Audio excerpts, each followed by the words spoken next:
اهدنا الصراط المستقيم. Bismillahirrahmanirrahim. Assalamualaikum warahmatullahi wabarakatuh.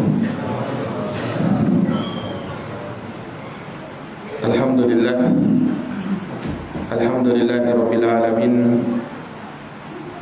Wal 'aqibatu lil muttaqin wa la 'udwana illa 'alal zalimin. Asyhadu an la ilaha illallah wahdahu la syarika lah. Ilahul awwalin wal akhirin. Wa asyhadu anna Muhammadan abduhu wa rasuluhu shadiqul amin. Sallallahu alaihi wa ala alihi wa sahbihi wa man tabi'ahu bi ihsanin ila yaumiddin. Wa sallama tasliman katsira, amma ba'd. Ikhwani fid din wa akhwati fillah, azani Allah wa iyyakum. Alhamdulillah, pada malam hari ini dengan taufik dari Allah Subhanahu wa taala kita dapat melanjutkan kembali pembahasan dari Kitabut Tauhid alladzi huwa haqqullahi 'alal 'abid, karya Syekhul Islam Al-Mujaddidul Imam Muhammad bin Abdul Wahhab An-Najdi rahimahullahu taala, di mana kita masih dalam bab minasyirki lubsul halqati wal khayti wa nahwihima, termasuk dari kesyirikan memakai gelang atau benang-benang yang dikalungkan, yang dipakai sebagai gelang atau dilingkarkan di jari dan semisalnya, yaitu dalam rangka untuk menolak mara bahaya atau menarik suatu manfaat. Nah, telah kita bacakan terakhir hadisnya Imran bin Husain radhiyallahu anhu, di mana dikisahkan bahwa Nabi sallallahu alaihi wasallam melihat ada seorang laki-laki yang di tangannya ada gelang dari kuningan. Faqala, maka Nabi bersabda, ma hadhihi, yakni apa ini? Apa yang menjadikan kamu memakai gelang tersebut? Maka orang itu berkata, minal wahina, ini untuk menolak penyakit. Faqala insiha, maka Nabi bersabda, lepaskanlah gelang itu. Fa innaha la taziduka illa wahdan, karena sesungguhnya gelang itu tidak akan menambahkan pada dirimu kecuali kelemahan.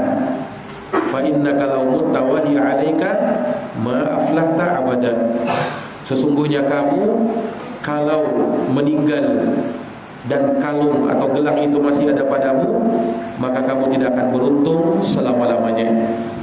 Hadis ini rawahu Ahmad bi sanadin la ba'sa bih, riwayat Imam Ahmad dengan sanad yang tidak mengapa.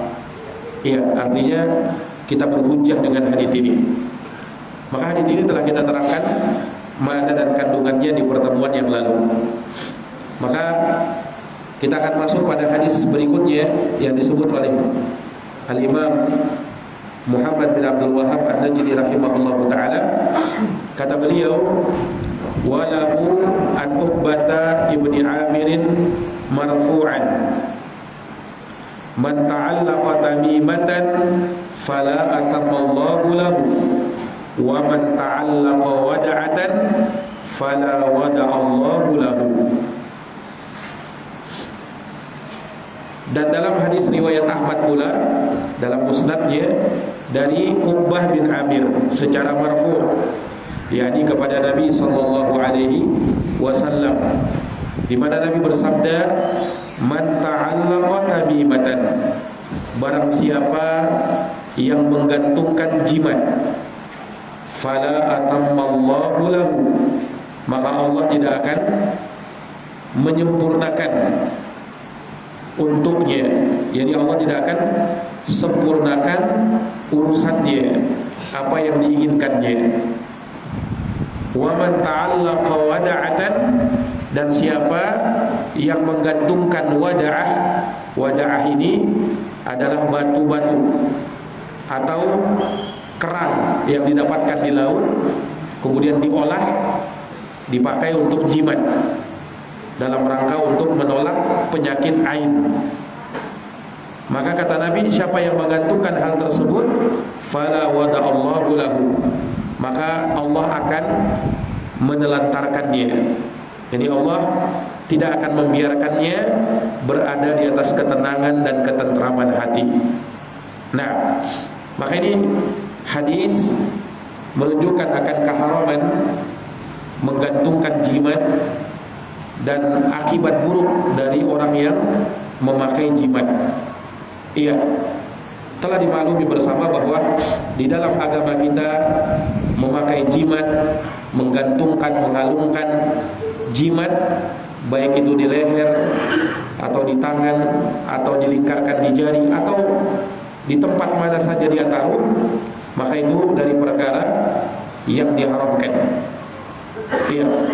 Dan hadis ini terang menjelaskan hal tersebut. Man ta'allaqa tamimatan, siapa yang menggantungkan tamimah. Tamimah itu secara bahasa artinya jimat, yakni dia bergantung hati kepada jimat tersebut. Dia bersandar hati kepada jimat tersebut dalam rangka untuk mengambil manfaat atau menolak suatu mudarat. Iya. Dan yang namanya jimat adalah sesuatu yang dikalungkan atau dipakai biasanya oleh anak-anak, walaupun tidak terkecuali juga orang dewasa terkadang juga memakainya untuk menolak mara bahaya, menolak penyakit ain, menolak sihir menurut sangkaan mereka, atau dipakaikan pada kendaraannya. Ya, kalau dulu orang biasa menggantungkan jimat pada kudanya atau pada ontanya, supaya onta dan kudanya tersebut semakin bagus, cepat larinya dan tidak penyakitan. Iya, mereka kalungkan jimat-jimat sampai pada hewannya. Nah, sama pada hari ini sebagian orang juga terkadang menggantungkan jimat pada motornya atau pada mobilnya. Terkadang ditaruh di belakang mobil atau di dalam mobil digantungkan. Dia gantungkan biasanya di depan itu. Untuk apa itu? Untuk jimat katanya, supaya selamat dalam berkendaraan. Ada orang yang melakukan hal tersebut. Nah, ya dengan maksud dan niatan yang sama, supaya bisa menarik manfaat atau menolak suatu mudarat.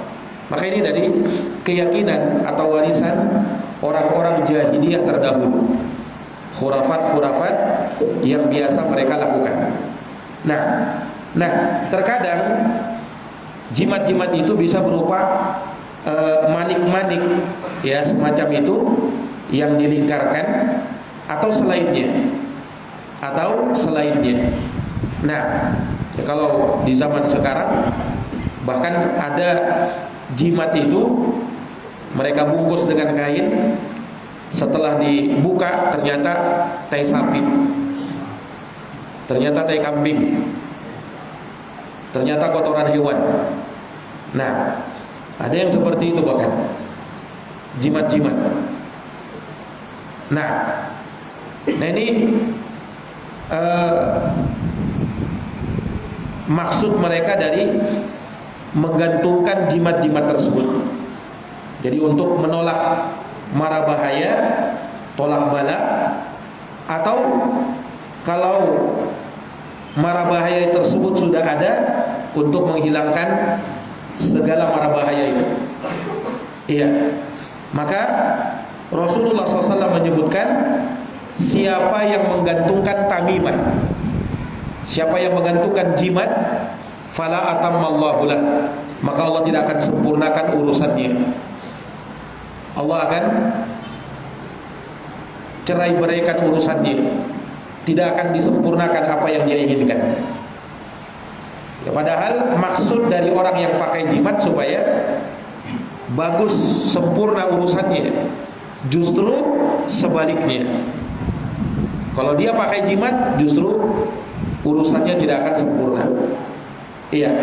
Makanya dari sana mereka sebut jimat itu dalam bahasa Arab dengan nama tamimah. Bentuk pluralnya, bentuk jamaknya adalah tamaim. Itu berasal dari kata tamam. Tamam artinya sempurna. Jadi orang menamakan jimat itu dengan tamaim atau tamimah dari kata tamam yang artinya sempurna. Nah, mereka yakini kalau pakai tamimah karena berasal dari kata tamam yang bermakna sempurna, kalau pakai jimat katanya akan disempurnakan urusannya. Nah, justru Nabi bersabda dalam hadis ini, kalau kau pakai jimat bukan semakin sempurna urusanmu, justru semakin parah. Justru semakin parah. Urusanmu tidak akan sempurna, justru akan berantakan. Dan semua hajat dan keinginanmu tidak akan terluluskan. Tidak akan terluluskan. Nah, ini hukuman bagi setiap yang menggantungkan jimat-jimat. Nah, ikhwani fiddin azani Allah wa iyyakum, dan menggantungkan jimat ini ada kalanya hukumnya bid'ah, ada kalanya hukumnya syirik kecil, dan ada kalanya hukumnya syirik besar. Tergantung ya apa yang menjadi keyakinan yang ada di dalam hati orang yang menggantungkannya, dan juga dilihat dari apa yang digantungkan itu. Dan ini nanti akan dijelaskan di bab setelahnya, karena di bab berikutnya Syekh rahimahullahu ta'ala akan membahas tentang secara khusus ya, tentang ruqyah-ruqyah dan jimat-jimat di bab setelah ini. Nah, ikhwani fiddin azani Allah wa iyyakum, dan subhanallah di masa kita sekarang ini ada kitab-kitab atau buku-buku yang dinisbatkan kepada agama, tetapi justru mengajarkan hal-hal yang semacam ini, jimat-jimat. Disebut azimat. Dulu pernah saya dapat satu buku, yang buku tersebut seakan-akan mengajarkan tentang agama Islam. Judulnya Al-Mujarobat. Ada terjemahannya dalam bahasa Indonesia. Nah, di situ berisi tentang sihir, kemudian jimat-jimat. Kadang ditulis kayak angka-angka, angkanya pakai bahasa Arab. Jadi supaya terlihat kayak agama begitu, maka ditulis rumus-rumus. Kadang ditulis pakai huruf Arab. Ada huruf Qaf, kemudian di lingkar-lingkarnya ada huruf alif, kadang di model-modelnya. Jadi kayak tulisan Arab. Iya. Rumus-rumus yang mereka buat. Nah, ini katanya tempelkan di dinding pintu rumahmu, akan bisa menolak api kalau ada kebakaran. Nah, dipasang aja di situ, ada jimatnya.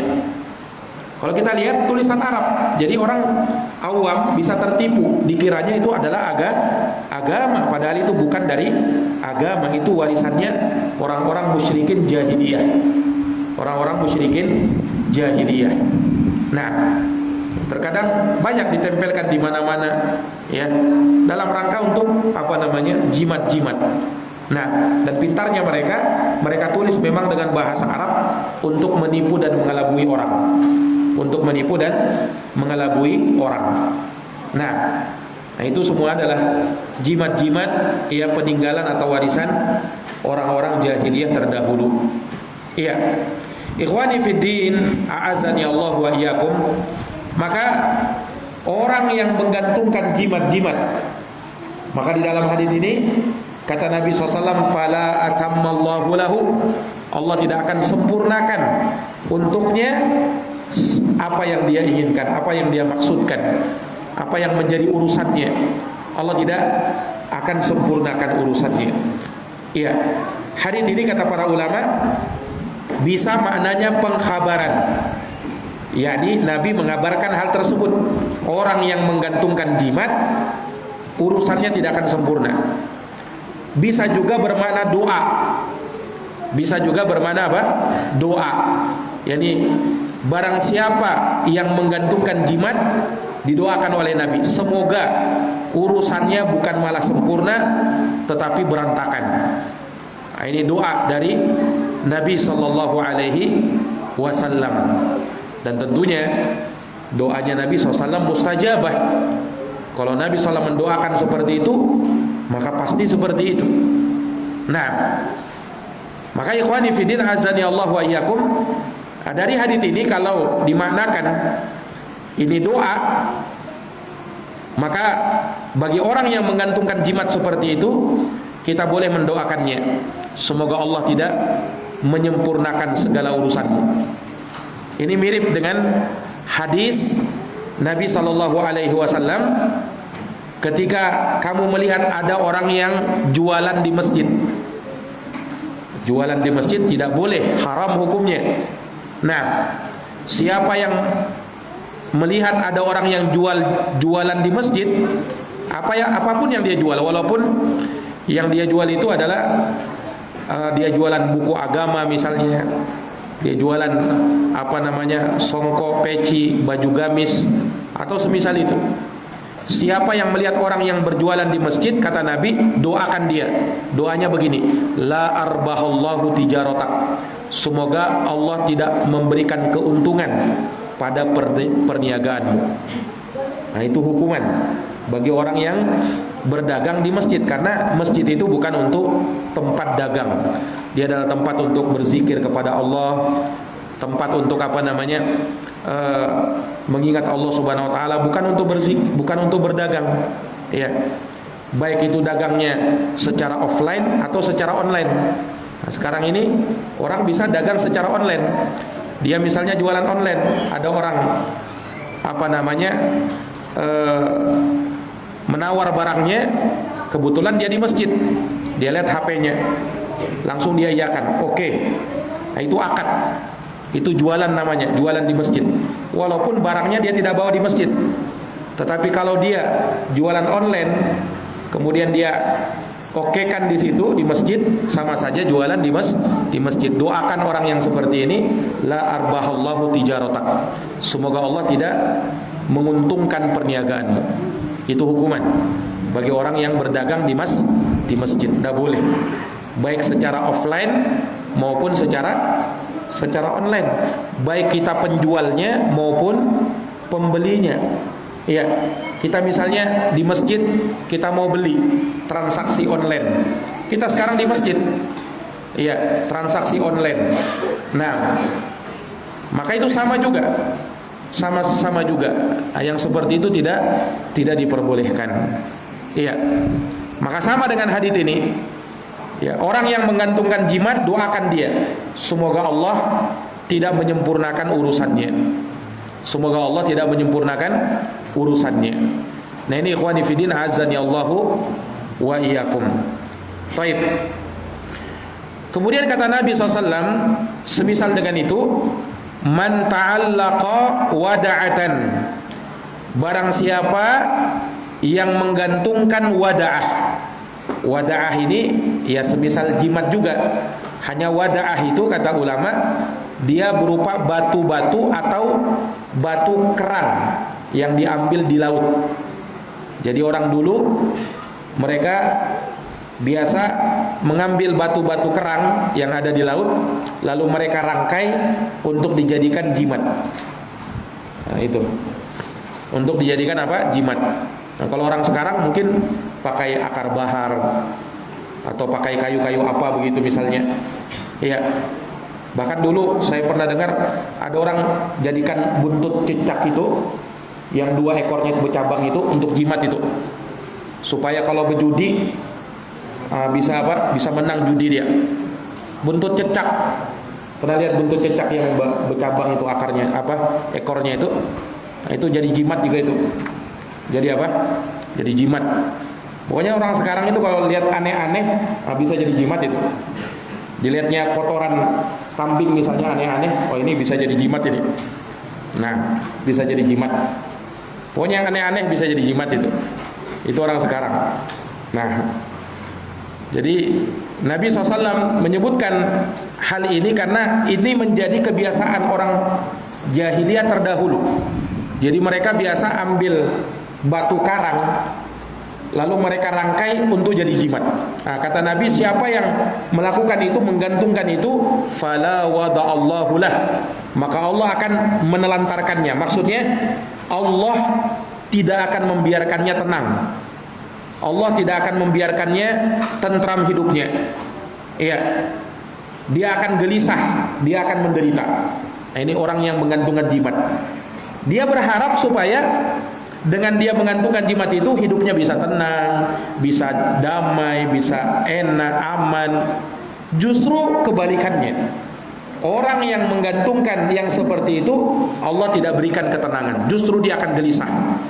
Allah tidak akan berikan kebahagiaan, justru dia akan menderita. Nauzubillah. Nah, dan dari disebutkan oleh para ulama mana yang semisal dengan itu, yakni Allah tidak akan biarkan dia berada dalam kebaikan. Allah tidak akan biarkan dia berada dalam kebaikan, yakni hidupnya akan susah. Nah, makanya kalau mau lihat orang yang hidupnya susah, lihat orang yang pakai jimat. Hidupnya tidak akan tenang itu. Hidupnya akan dihantu-hantui oleh perasaan was-was, ya, dan akan selalu menderita. Kenapa? Tawakalnya bukan kepada Allah, tawakalnya kepada jimat. Kapan dia pergi tidak bawa jimatnya, gelisah dia. Kapan jimatnya misalnya hilang, oh takut dia. Kapan jimatnya itu misalnya musnah atau hilang, maka betul-betul dia menderita sekali. Iya, ini orang yang menggantungkan jimat-jimat semisal ini. Nah, maka didoakan oleh Nabi, semoga Allah Subhanahu wa taala tidak membiarkan dia hidup tenang. Nah, inilah bahaya orang yang menggantungkan jimat. Yang pertama tadi apa? Urusannya tidak akan sempurna, berantakan waktu orang yang menggantungkan jimat. Yang kedua, hidupnya tidak akan tenang dan selalu menderita. Itu orang yang menggantungkan jimat. Hadits ini diriwayatkan oleh Imam Ahmad, ya. Dan sanadnya memang diperselisihkan oleh para ulama, disahihkan dan disepakati oleh Imam Adz-Dzahabi dan Syekh Shalih Al-Utsaimin rahimahullahu taala dalam syarah beliau terhadap Kitab Tauhid menghasankan sanadnya, menghasankan sanad hadits ini. Nah, sehingga bisa dijadikan hujjah. Iya. Ikhwani fi din azani Allah wa iyyakum, wa fi riwayatin, dalam satu riwayat, ya, Rasulullah bersabda, man ta'allaqa tamimatan faqad asyraka. Barang siapa yang menggantungkan jimat, maka sungguh dia telah berbuat syirik. Hadits ini dihasankan sanadnya oleh Syekh As-Shalih Al-Utsaimin hafizahullah taala. Siapa yang menggantungkan jimat, maka dia telah berbuat syirik. Maka sungguh dia telah berbuat syirik. Nah, ini hukum bagi orang yang menggantungkan jimat, maka dia telah berbuat syirik kepada Allah. Hadits ini juga diriwayatkan oleh Imam Ahmad dalam musnadnya, Al-Hakim dalam Mustadrak, ya. Dan hadits ini dikomentari oleh para ulama akan kesahihannya atau kehasanannya, sehingga bisa dijadikan hujjah. Nah, dan terkait dengan hadits ini ada kisah yang menjadi sabab urut hadits ini. Jadi dikisahkan bahwa Rasulullah SAW pernah kedatangan para utusan tamu. Jumlah mereka ada 10 orang. Mereka mau berbaiat dengan Nabi, membaiat Nabi, sumpah setia akan selalu menolong agama Allah, menolong Rasulullah. 10 orang ini membaiat Nabi. Tetapi Nabi hanya membaiat 9 orang. Adapun orang yang ke-10 tidak dibaiat sama Nabi. Nabi tidak mau membaiatnya. Maka orang-orang pun tanya, ya Rasulullah, bay'ata tis'atan wa tarakta hada. Ya Rasulullah, mengapa engkau hanya membaiat 9 orang, sementara yang ini kau belum baiat? Kau belum baiat ya Rasulullah. Mengapa? Maka Rasulullah bersabda, menyebutkan alasannya, inna alaihi tamimah. Sesungguhnya dia pakai jimat itu. Nah, Nabi tidak mau, dan Nabi tidak suka sama orang yang pakai jimat. Iya. Ini maksudnya Nabi, aku tidak membaiatnya, kenapa? Karena di tangannya ada jimat.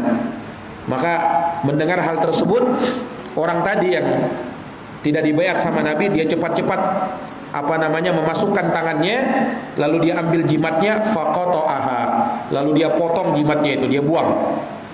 Nah, setelah itu baru Nabi membaiatnya. Membaiatnya. Nah, kemudian Nabi bersabda dengan hadits ini, man ta'allaqa tamimatan faqad asyrak. Siapa yang menggantungkan jimat, maka sungguh dia telah berbuat syirik kepada Allah Subhanahu wa taala. Maka dalil ini atau hadits ini menjadi dalil yang tegas bahwasanya menggantungkan jimat, memakai jimat itu termasuk dari kesyirikan.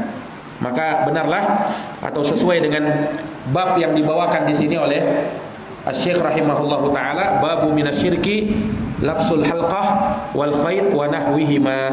Bab termasuk kesyirikan yaitu memakai gelang-gelang atau benang-benang dan semisalnya. Itu termasuk syirik jikalau dimaksudkan untuk menolak mara bahaya atau untuk menarik suatu manfaat. Nah, dan di dalam hadis Nabi bersabda, orang yang mengantungkan jimat hukumnya syirik. Pertanyaannya, apakah syirik yang dimaksud di sini syirik besar atau syirik kecil? Karena syirik itu ada dua.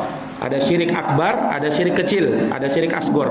Nah, orang yang menggantungkan jimat, apakah hukumnya syirik besar atau syirik kecil? Kata para ulama, tergantung niat orang yang memakainya. Tergantung niat orang yang memakainya. Kalau orang yang memakai jimat itu meyakini bahwa jimat ini yang langsung mendatangkan manfaat atau menolak mudarat, maka itu syirik besar, bisa mengeluarkan pelakunya dari Islam. Iya. Akan tetapi kalau dia hanya meyakini sebagai sebab, ini jimat ini ya cuman sebab aja, yang mendatangkan manfaat menolak mudarat itu cuman Allah, ini cuman sebab. Nah, kalau dia meyakini sebab, maka itu hukumnya syirik kecil. Hukumnya syirik kecil. Dan perlu diingat ya, ketika disebutkan pembedaan syirik akbar dengan syirik kecil, jangan dilihat dari kecilnya. Oh, syirik kecil berarti tidak masalah. Oh, bukan masalah itu. Ya, sebab syirik kecil itu kata para ulama lebih besar daripada dosa besar. Nah, dia disebut syirik kecil karena di sana ada perbedaan antara syirik besar dengan syirik kecil. Tetapi jangan pandang kecilnya, pandang besarnya dosanya. Syirik kecil tetap terhitung dosa besar. Nah, tetap terhitung dosa besar. Hanya saja bedanya dengan syirik akbar. Kalau syirik akbar itu mengeluarkan dari Islam. Kalau syirik kecil, syirik asgor itu tidak mengeluarkan pelakunya dari Islam. Syirik akbar, syirik besar menyebabkan pelakunya kekal dalam neraka. Kalau syirik asgor tidak menyebabkan pelakunya kekal dari neraka, di dalam neraka. Nah, itu perbedaannya. Jadi ulama menyebutkan hadits ini, siapa yang menggantungkan jimat maka dia telah berbuat syirik, tergantung apa? Tergantung niat orang yang memakainya. Kalau dia pakai meyakini bahwa jimat itu dengan sendirinya bisa mendatangkan manfaat menolak mudarat, maka syirik besar. Akan tetapi kalau dia hanya menggunakannya sebagai sebab saja, maka itu syirik kecil. Kenapa? Karena Allah tidak menjadikan jimat itu sebagai sebab. Kan dia bilang cuma sebab saja. Yang mendatangkan itu Allah Subhanahu wa taala. Yang mendatangkan manfaat menolak mudarat Allah. Cuman saya pakai jimat ini yang cuman wasilah saja, sebab saja. Nah, kalau kau meyakini begitu, syirik juga, tapi syirik kecil. Iya, dosa besar juga. Karena Allah tidak menjadikan hal tersebut sebagai sebab agar manfaat itu ditarik atau mudarat itu ditolak. Allah tidak jadikan dengan adanya jimat itu sebab bisa menolak mudarat atau mendatangkan manfaat. Nah, sehingga yang seperti itu juga wajib untuk dijauhi. Nah, ini para hadirin yang dirahmati dan dimuliakan oleh Allah Subhanahu wa taala. Iya. Maka orang yang menggantungkan jimat, maka dia telah berbuat syirik kepada Allah Subhanahu wa taala. Tergantung niat dari orang yang melakukannya. Orang yang memakainya bisa jadi syirik besar dan bisa jadi syirik kecil. Kemudian yang terakhir di sini beliau bawakan Wali bin Abi Hatim, dan dalam hadis riwayat Ibnu Abi Hatim ini di dalam tafsirnya, an Hudzaifah, dari Hudzaifah ibn al-Yaman. Hudzaifah ibn al-Yaman sahabat Nabi dan termasuk sahabat, yakni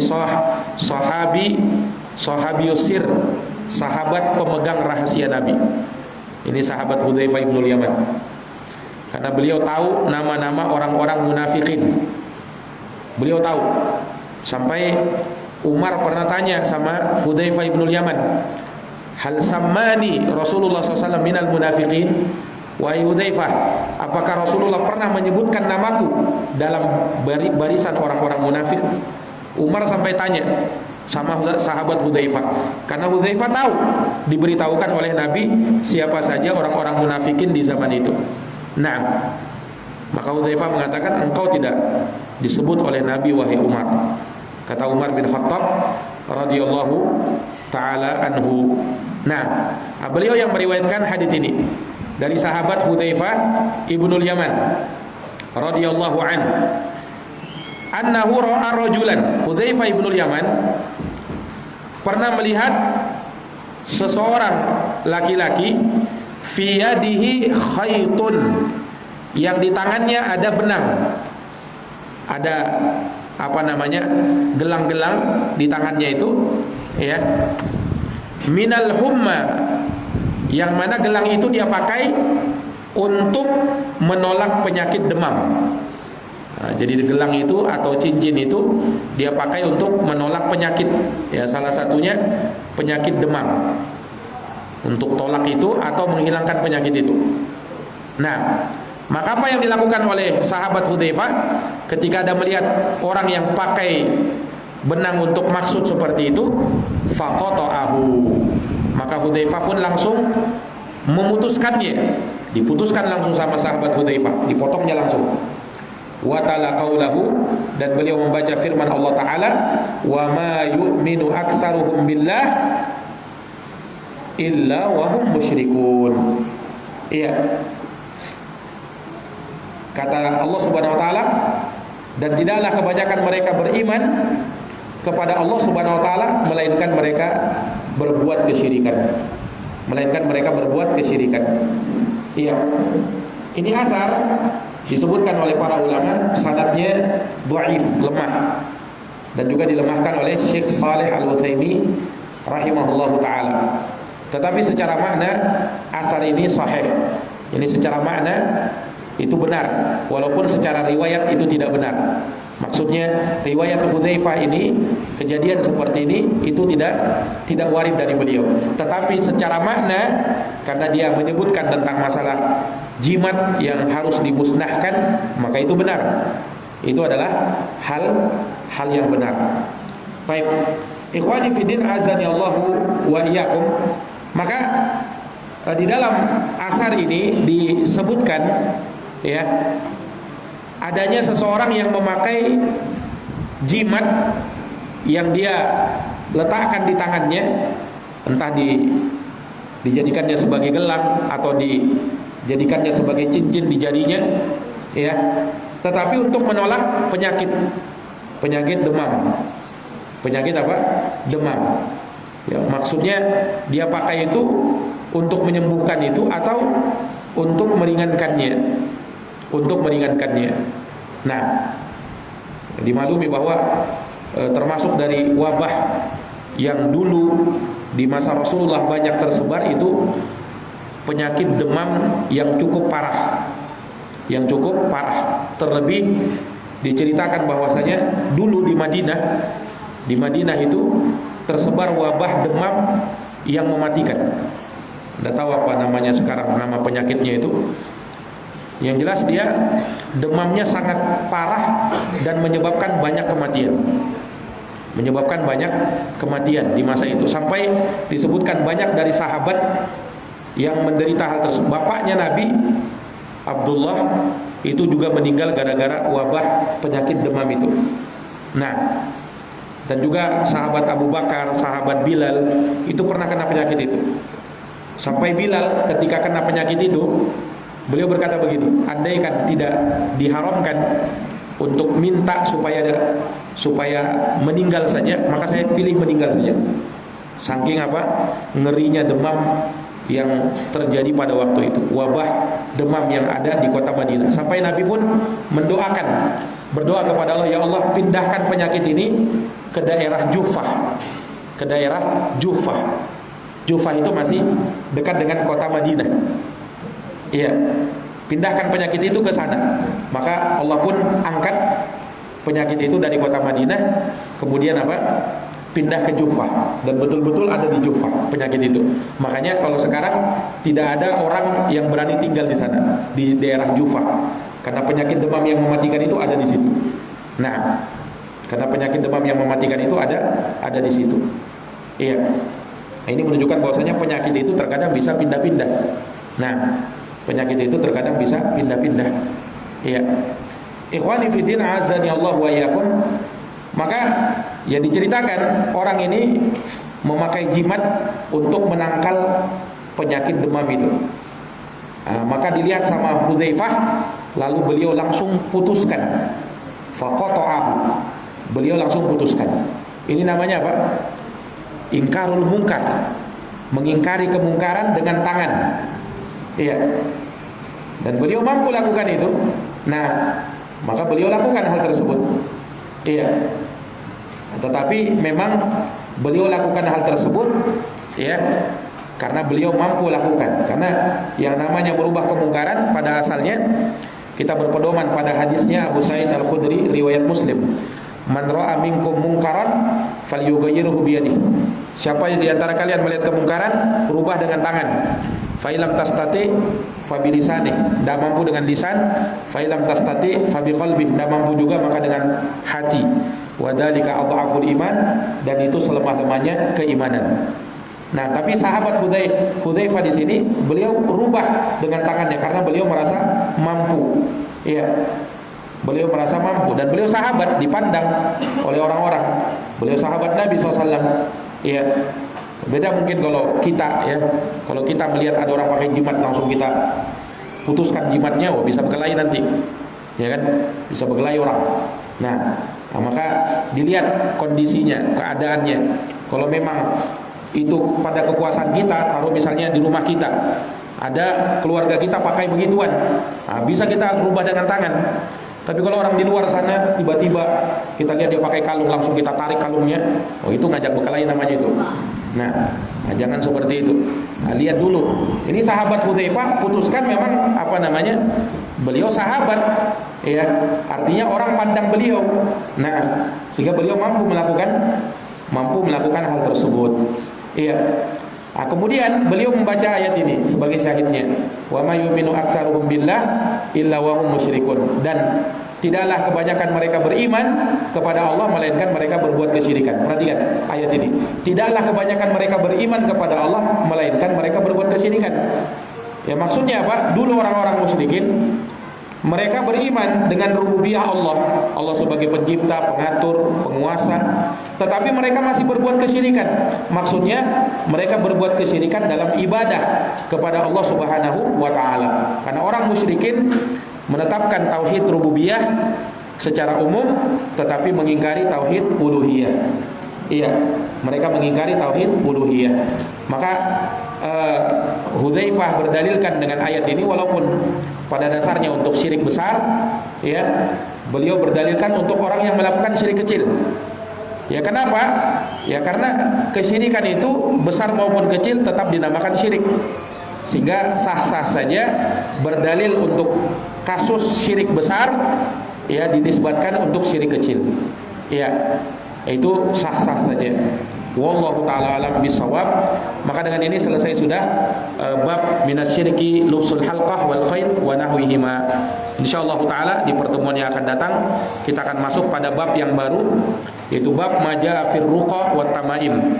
Nah, ini lebih membahas seputar jimat lebih mendetail lagi. Dan juga beliau sebutkan tentang pembahasan ruqyah. Apa saja ruqyah yang syar'i dan apa yang tidak syar'i, apa yang bagian dari sihir akan kita sebutkan di pertemuan yang akan datang bismillah taala. Subhanakallahumma wa bihamdik asyhadu an la ilaha illa anta astaghfiruka wa atubu ilaik. Wassalamualaikum warahmatullahi wabarakatuh.